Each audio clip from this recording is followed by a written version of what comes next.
Any substance that has mass and occupies space is called matter. It is made up of small particles called atoms that cannot be further divided. This idea was first proposed by the Greek philosopher Democritus back in 460 BC.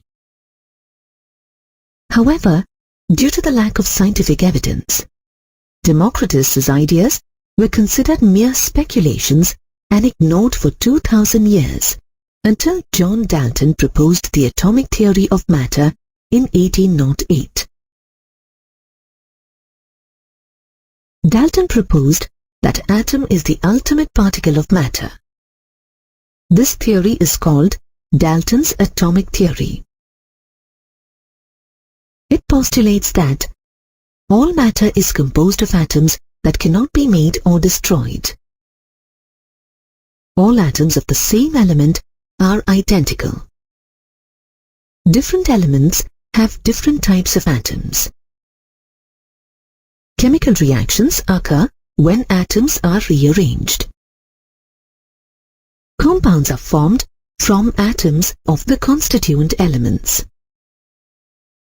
Dalton's atomic theory was able to explain the laws of conservation of mass, multiple proportion, and constant composition. However, it could not explain the results of many experiments conducted by the scientists in the later part of the 19th century and 20th century. For example, it could not explain the electric nature of matter as explained by Michael Faraday through his experiment in 1830. Michael Faraday found that when electricity is passed through an electrolyte, which is a solution that conducts electricity, chemical reactions resulting in the deposition of matter at the electrodes take place. This experiment proved that electricity consists of charged particles, which in turn indicated the electric nature of matter. The structure of an atom, however, was demystified only when William Crookes conducted experiments to study electrical discharge through gases in 1879.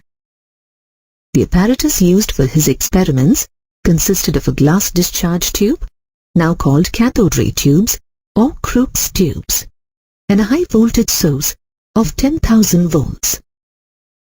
The discharge tube was sealed at both the ends and was fitted with a thin piece of metal called electrodes at each end.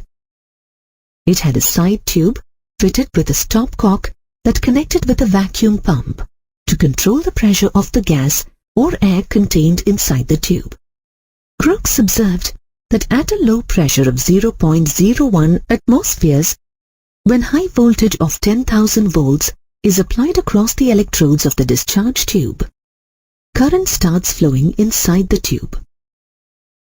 To further study the behavior of this current, he punctured the anode inside the cathode ray tube and coated the glass tube behind the anode with a fluorescent material, such as zinc sulfide, and then repeated the experiment. This time, he noticed a bright spot on the coating behind the anode, which confirmed two things. 1. The current consisted of invisible ray of particles, some of which could pass through the perforated anode. 2. These rays were emitted out of cathode and moved towards the anode. These rays were named cathode rays. Some other facts about the cathode rays were discovered in 1897 by J.J. Thomson and other scientists through a series of experiments. In one of his experiments, Thomson observed that if a pinwheel is placed in the path of the cathode rays, the ray caused the pinwheel to rotate. This implied that cathode rays are made of material particles that produced a mechanical effect. He then observed that if a metal foil is placed in the path of cathode rays, it becomes hot. This implied that cathode ray produced a heating effect.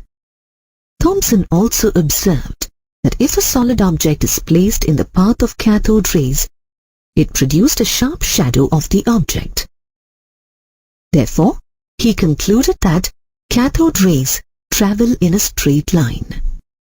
However, when he applied an electric field to the setup, the cathode rays deflected towards the positive plate of the electric field. He observed the same result on applying a magnetic field. Therefore, he concluded that the cathode rays consisted of negatively charged particles, which he named electrons. Through his experiments, Thomson also concluded that the properties of cathode rays do not depend upon the material of electrodes and the nature of the gas present in the cathode ray tube. This led him to the conclusion that electrons are the basic constituents of all atoms. Thomson then tried to calculate the charge to mass ratio of electrons by applying electrical and magnetic field perpendicular to each other, as well as to the path of electrons flowing in a cathode ray tube. He observed that the amount of deviation of the electrons from their path depends on three main factors. 1. The magnitude of the negative charge on the particle. The more the negative charge, the greater the deflection. 2. The mass of the particle. The lighter the particle, the greater the deflection. 3. The strength of the electrical or magnetic field. The stronger the field, the higher the deflection. When only electric field is applied, the electrons deviate from their path and hit the cathode ray tube at point A. Similarly, when only magnetic field is applied, electrons strike the cathode ray tube at point C. By controlling the deviation of electrons by varying the strength of electric and magnetic fields and accurately measuring on the amount of resultant deflections, he calculated the charge to mass ratio of an electron, which equals 1.758820 into 10 raised to the power 11 coulombs per kg. The charge and mass of the electron, however, remained unknown until another scientist, Robert Millikan, devised a method to calculate them in 1909. In order to calculate the charge of an electron, Millikan conducted the famous oil drop experiment by using the apparatus shown here. It consisted of a transparent electrical condenser with one metal plate at the top and the bottom of the chamber. Plates connected to a battery such that the upper plate is positively charged and the lower plate is negatively charged. An atomizer to spray oil into the condenser through a hole in the upper metal plate. A telescope to view the movement of oil droplets, and a source of X-ray to ionize the air inside the electrical condenser. Using the atomizer, Millikan sprayed oil droplets into the electrical condenser. As the droplets fell through the upper plate hole, he measured the rate of fall and used it to calculate their mass. He then ionized the air inside the condenser by passing a beam of X-rays through it. The X-rays displaced electrons from air molecules, which negatively charged the oil droplets. On applying voltage to the upper positive plate, the charged oil droplets got attracted towards it against all gravitational and electrostatic forces.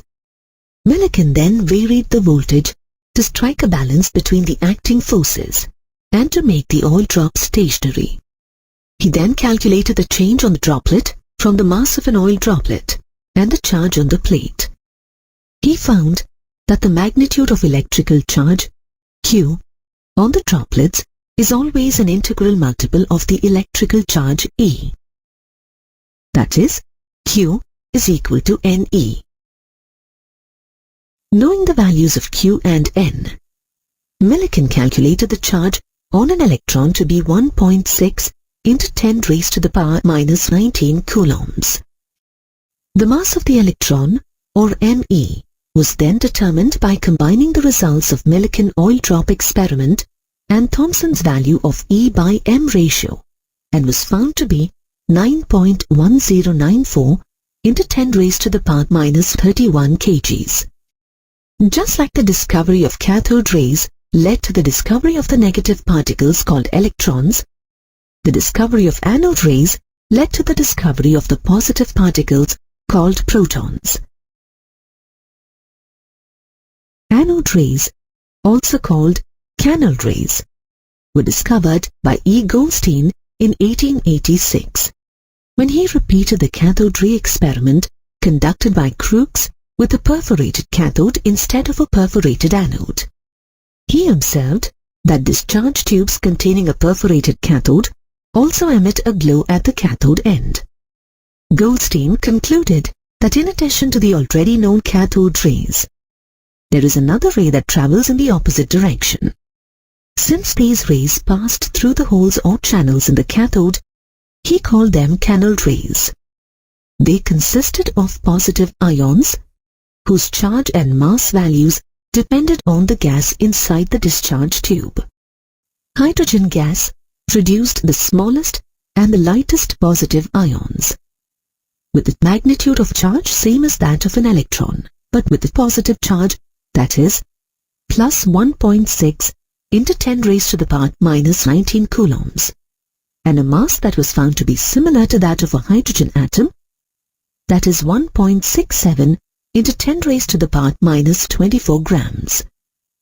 The mass of the positive particles originating from the other gases in the discharge tube was found to be whole number multiples of the mass of those originating from hydrogen gas.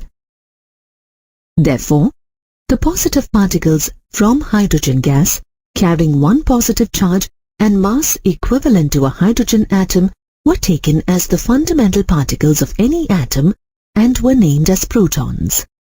By 1913, after performing a considerable amount of research on the charge and mass of negative and positive subatomic particles, scientists tried calculating the atomic mass.